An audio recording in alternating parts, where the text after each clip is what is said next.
However, they're not paying your bills. When Yeah, they pay your bills, then they have more weight in what they say.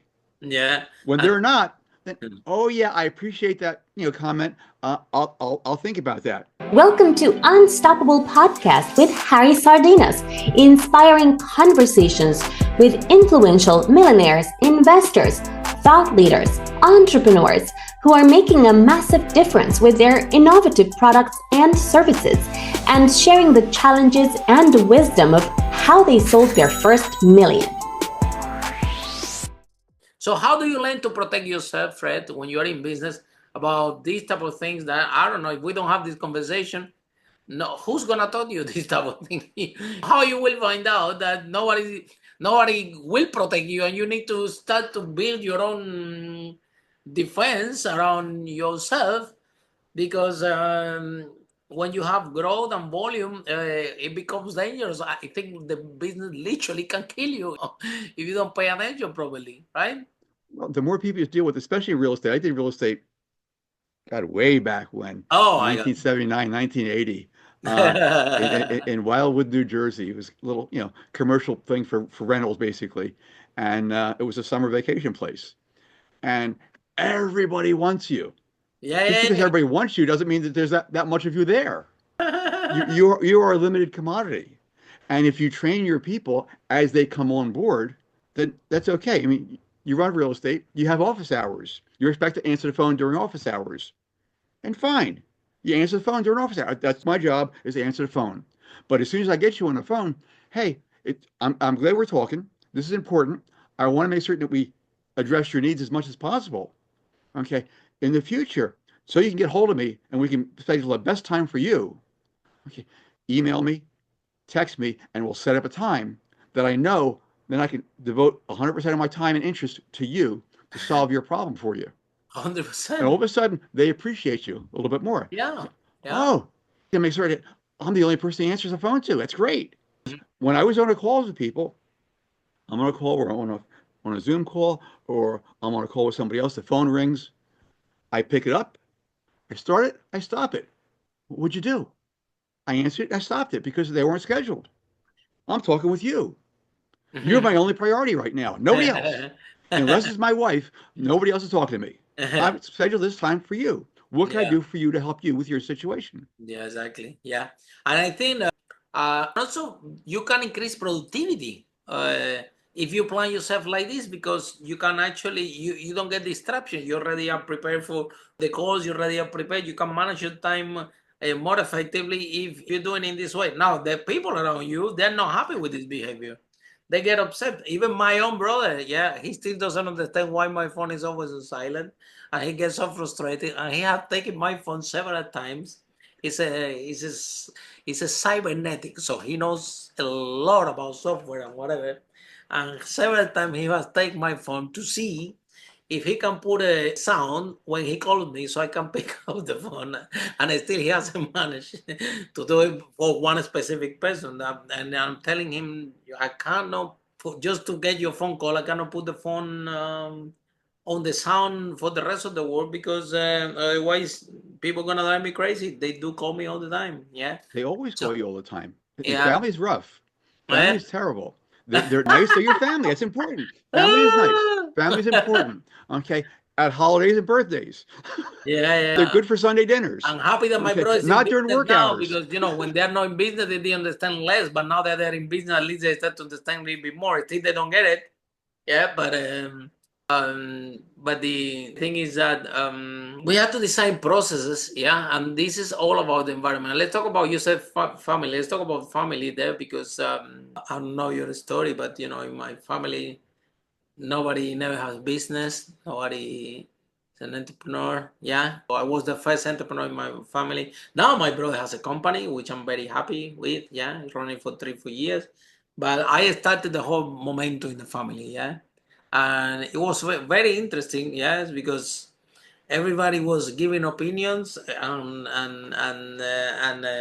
criteria. Yeah. What I was doing. My mom on the one side, when I want to expand, she was like, "No, don't expand." She doesn't even knew what that means, but the word expand it become she was thinking that that is his problem for me, so that word she didn't like it. And daddy, for the other hand, my dad, which is the greatest dad in the world, but that is a teacher, right? So it's giving me business advice without building any business. Yeah. Then a business coach come give me the same advice. I take the advice from the business coach, don't take the advice from my daddy. Then daddy got upset. That's why I'm listening everybody else but him. Yeah. And so how can I explain that? Like I said, daddy, the issue is that the business coach have higher way on the scale like you, because you're my dad, you love me with everything, but they build businesses before, and now if they tell me the same thing that you're telling me, I had to put more weight in the decision process to support that idea. But if I only have your own opinion about this, I cannot take it. I need a second opinion, and this has been the battle of my life. It still is, yeah. Family is always a joy, and they so, always want to do the best thing so for you, and they want to tell you what's best for them. However, they're not paying your bills. When they pay your bills, then they have more weight in what they say. yeah. When they're not, then oh yeah, I appreciate that comment. I'll think about that much later. And they Okay, get upset and also when you don't take you don't get their advice and things like that. How you handle family and business, Fred? Yeah, or there are more entrepreneurs in your family, so you don't have these colorful scenarios. Yeah, because would be my ideal. Imagine that grandfather we have a was. family that everybody's entrepreneur, that everybody has a business. Yeah, that would be amazing. Would be flawless. Because everybody would have the same problems. They understand time Yeah, situations. exactly. Would be But amazing. most everybody you run across is on a paycheck. Somebody else is making certain that they get paid. Well, how can you take advice from somebody like that? They don't understand your situation. They could be the most well-meaning person in the world, but if they're living paycheck to paycheck, somebody's giving them a check. What do they know? They show up and they get paid. You're an entrepreneur. You showed up. Okay, now my day is starting from blank. What do I do? Nobody's paying me until I do something for them. And yeah. So you have to decide, and you have to gently let them know, I appreciate it, but when you think back, all the people who give you advice will get really ugly about giving you advice. Are they making more than money than you? Yeah. Generally not. It's the people that are below you that give you a hard time. The people that are above you pull you up. Why do you do this podcast? You've got tons of money. Okay, but what are you doing? You're helping the other people. You're pulling them up. Okay? Yeah, but the If you weren't making entrepreneurs, money, you'd be telling everybody what they can't do. yeah, to support the entrepreneurs, because we know that it's tough. We know that when we start to become an entrepreneur, we are alone there, and there is no sense of community. And then sometimes you think that you're the only one. You don't know anybody, and a lot of people that we interview already, over 500 millionaires in this podcast, and we never found anyone yet that told me, number one, that Harry, the product that I designed was exactly what the market want. I haven't found anybody yet that told us, no, for me it was very easy. I've just created and that's it. I made it happen.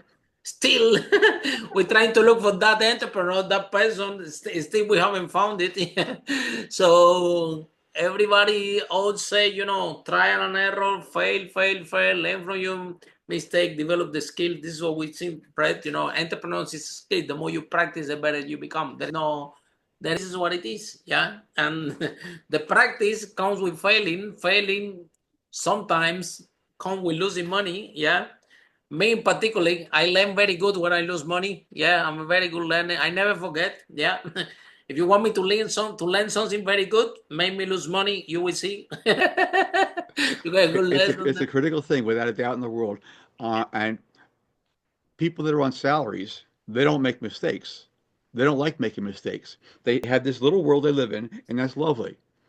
The people making decisions make mistakes because they do things constantly. Now, when you were a little kid, mom told you don't touch a stove because it was hot. Did you ever touch a second time on purpose? No. It was hot, but you learned from the mistake. People don't understand. Okay, you get major athletes. Okay, you get major actors, actresses, race car drivers. Talk to any race car driver. How many times did he crash his car?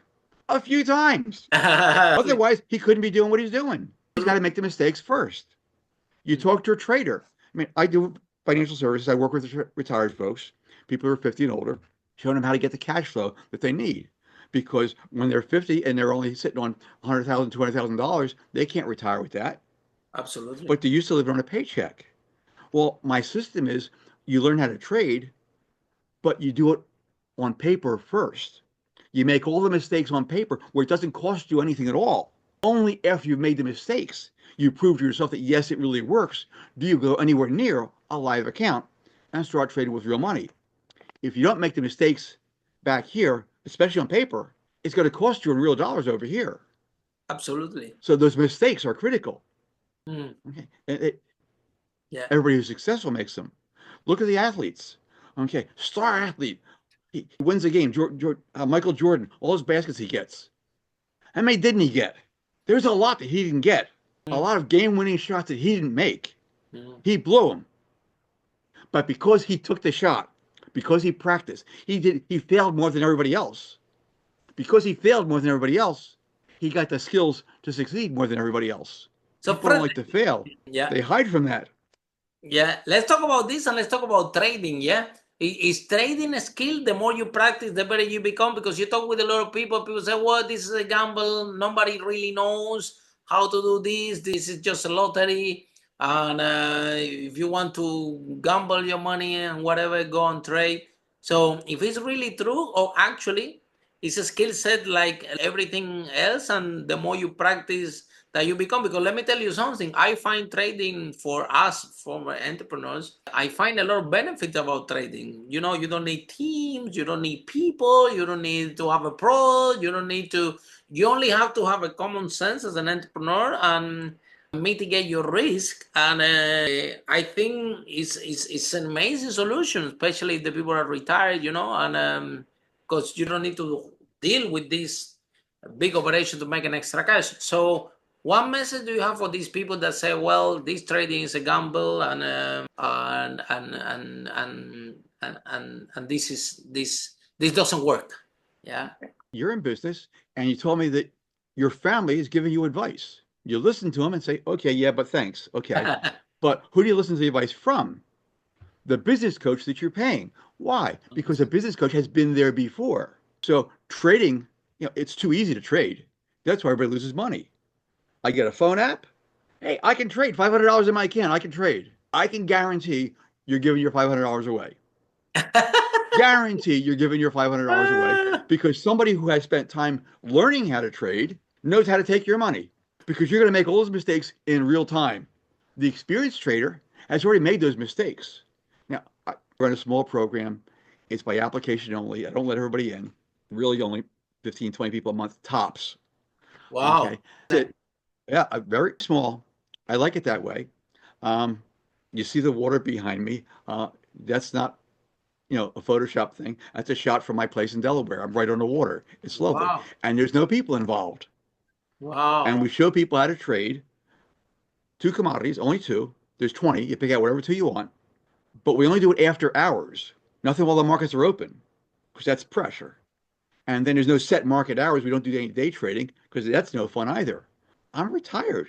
I enjoy my time. I want to, you know, how do I help get people get, protect, and enjoy their money, their life, and their retirement? Well, if I show them a system, people don't have systems to trade. Well, I think it's going to do this. How do you know what it's going to do? I don't know what it's going to do, but I have a system. You go to McDonald's. They're all over the world. They cook cheeseburgers in a certain way. Every McDonald's does the same thing. Follow us for more interviews with world's most influential, audacious entrepreneurs that overcame challenges and adversity, providing you with the blueprint of how they sold their first million so you can grow your business exponentially.